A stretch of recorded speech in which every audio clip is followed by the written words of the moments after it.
Guys, good morning. Dahil walang amo, magluluto tayo ng biko. Ayan, kalahati lang. Yan yung naiwan ko pa nung ako'y nagluto ng walang amo. Ayan, binuksan ko na yung gata. Ayan, this is my first time na magluluto ng biko.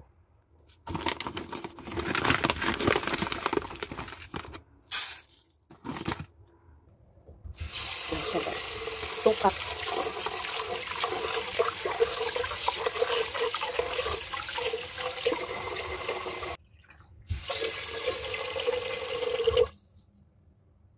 Na siya. At ayan guys, i-advance ko ng aking Pasko kasi walang amo at ako'y natakam na makain ng salad. Ayan, kaya yan lang ang aking nakayanang budget. Mahal din ito guys. At papakulo tayo ng tubig. Ayan, ano lang to, kalahati, marami na. Ay, ito yung condensed milk, ito yung pinaka cheap na, made in Hong Kong. Presyo all-purpose cream, ayan. Kasi natakam ang person. Din cheese, walang maliit. Tapos itong aking gawing biko, kasalang na ako sa rice cooker, niluto ko na. Diba? So, yan guys, nagpapakula ako ng tubig.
First time ko ito gumawa guys ng biko. I think hindi pa siya pwede, no? Dapat yung ano talaga, malapot.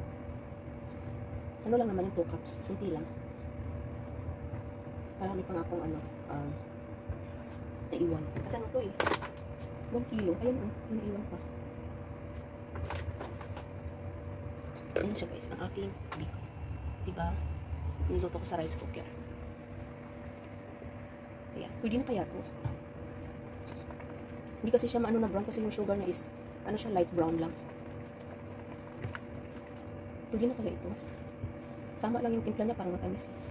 2 kutsara lang ata yung sugar. Okay na ito, baka maubos yung data ba. Ayan, bumubula-bula na siya.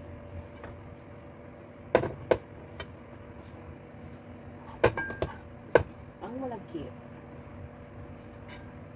Pwede na yan guys. Ayan. Diba? Kanina pang kumulo eh. Oh.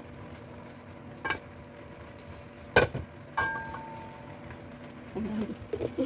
Haluin na natin.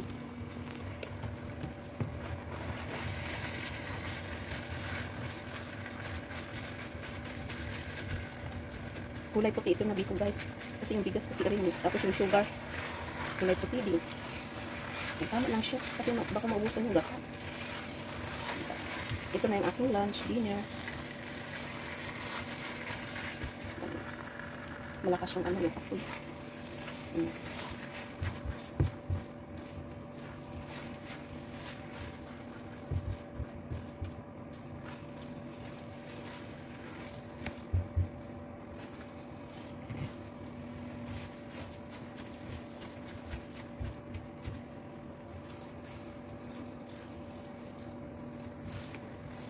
Ang biko ni Jeline.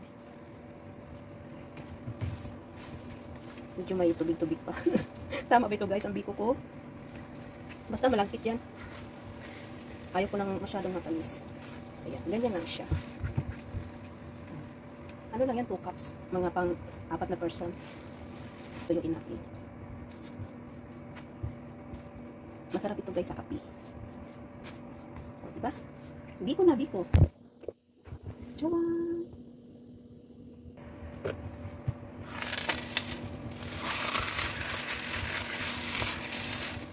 Ayan, gusto ko guys yung ito. Mali ata itong aking biko. Basta biko na siya. Ayan ito. Malagkit na siya, magkaka. O, biko na. Diba? Medyo patutuyo-tuyuin natin. Kasi marami yung gata.